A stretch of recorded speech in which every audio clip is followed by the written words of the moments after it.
Ma'am sinusitis అంటే ఏంటి? దీనికి ట్రీట్మెంట్ ఏ విధంగా అందిస్తారు?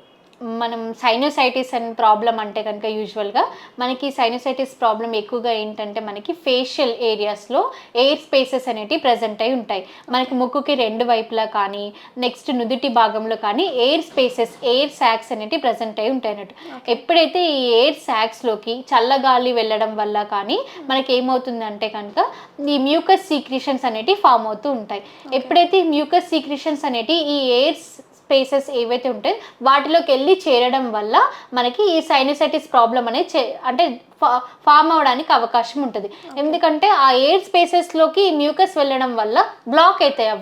అవి కంప్లీట్గా బ్లాక్ అవడం వల్ల మనకి లైక్ బ్రీతింగ్ ఇష్యూస్ రావడం కానీ, ఫ్రీక్వెంట్గా కోల్డ్ ఉండడం కానీ, దగ్గు రావడం కానీ, కళ్ళ నుంచి వాటర్ రావడం కానీ, కళ్ళు రెడ్ అయిపోవడం, ఇరిటేషన్గా ఉండడము, నెక్స్ట్ వచ్చేసి మనకి నుదుటి భాగంలో హెడ్ఏక్గా ఉండడము, తల బరువుగా ఉండడము, సివియర్గా హెడ్ఏక్ ఉండడం కానీ ఇటువంటి సిమ్టమ్స్ అనేటివి మనకి సైనోసైటిస్లో కనిపిస్తాయి అన్నట్టు. మరి టోన్సిలైటిస్ అంటే ఏంటి? టాన్సిలైటిస్ అంటే కనుక ఇవి మనకి గొంతుకి రెండు వైపులా మనకి టాన్సిల్స్ అనేటివి ప్రజెంట్ అయి ఉంటాయి. అందరికీ ఉంటాయి టాన్సిల్స్ అనేటివి. కానీ టాన్సిలైటిస్ అంటే కనుక యూజువల్గా ఇన్ఫ్లమేషన్ ఆఫ్ ద టాన్సిల్స్ అనేసి అని అంటాం. అంటే మనకి రెండు వైపులా ఏవైతే టాన్సిల్స్ ఉంటాయో అది మనకి ఇన్ఫ్లేమ్ అయిపోయి అంటే స్వెల్ అయిపోయి ఉంటాయి అన్నట్టు. లోపల మనకి థ్రోట్లో ఇన్ఫెక్షన్ ఫామ్ అయిపోయి అది ఎందుకు ఫామ్ అవుద్ది అని అంటే కనుక చల్లగాలికి వెళ్ళినా కానీ యూజువల్గా చల్లటి పదార్థాలు ఫ్రిడ్జ్లో పెట్టిన ఫుడ్స్ కానీ ఐస్ క్రీమ్స్ లాంటివి కానీ ఇటువంటి తీసుకుంటే కనుక మనకి ఈ టాన్సిల్స్ అనేవి ఇన్ఫ్లేమ్ అవ్వడానికి అవకాశం ఉంటుంది.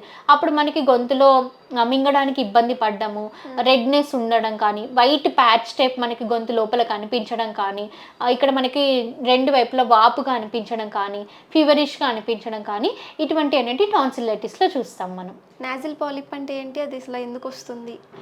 నాజల్ పాలిప్ అనేది యూజువల్గా ఏంటంటే మనకి ముక్కులో లోపల మనకి లైక్ గొంతు నుంచి ముక్కుకి ఇప్పుడు ఏదైతే ఎయిర్ స్పేస్ అనేది ఏదైతే ఉంటుందో దాంట్లో మనకి నాజల్ పాలిప్ అనేది ఫామ్ అవ్వడానికి అవకాశం ఉంటుంది అన్నట్టు.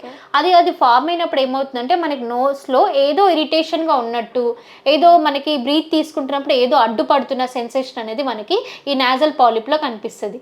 సో దానికి ఏమవుతుందంటే మనకి దీనివల్ల మనకి ముక్కు ఏదైతే ముక్కు ఉంటుందో బోన్ అనేది నోస్ బోన్ ఏదైతే ప్రజెంట్ ఉంటుందో నేజల్ సెప్టమ్ అనేది డీవియేట్ అయిపోయి ఉంటుంది. అంటే నేజల్ బోన్ అనేది బెండ్ అయినట్టుగా కనిపిస్తుంది. మనకి బ్రీత్ తీసుకునేటప్పుడు కూడా మనకి ఒకవైపు నుంచి ఫ్రీగా ఉంటుంది, ఒకవైపు అంతా బ్లాక్ అయిపోయినట్టుగా ఉండడము అటువంటిది అనేది కనిపిస్తుంటుంది నాజల్ పాలిప్లో. వీటికైతే కనుక మనం ఏంటంటే ఎటువంటి సర్జరీ అనేది అవసరం లేకుండా ఇవి సర్జరీ చేయించుకుంటూ ఉంటారు చాలామంది. అలా సర్జరీ చేయించుకోవడం వల్ల ఏమవుతుందంటే అది ఫ్యూచర్లో రిపీట్ అవుతూనే ఉంటుంది. సర్జరీ చేయించుకున్నాక 2 monthsకే 3 monthsకే రిపీట్ అవుతూ ఉంటాయి. మనకి ప్రాబ్లం అనేది పర్మనెంట్గా క్యూర్ అవ్వద్దు దానికి. కానీ ఇటువంటి ప్రాబ్లంకి అయితే కనుక మనకి హోమియోపతిలో ఎటువంటి సర్జరీ అనేది అవసరం ఉండదు. ఏ సర్జరీ అవసరం లేకుండా కొంత డ్యూరేషన్ మెడిసిన్స్ యూజ్ చేసుకుంటే కనుక సిమ్టమ్స్ అనేటివి పోతాయి, కంప్లీట్గా మనకు ఉన్న ప్రాబ్లం కూడా రిజాల్వ్ అయిపోతుంది పర్మనెంట్గా. అంటే మీరు సర్జరీ అవసరం లేదన్నారు. చాలామంది నేను విన్నది ఏంటంటే దీనివల్ల మనం వినడానికి చెవులకు కూడా కొంచెం రిస్క్ అని చెప్పేసి చాలామంది సర్జరీ చేయించుకుంటారు. అలాంటి వాళ్ళకి మీరేం చెప్తారు?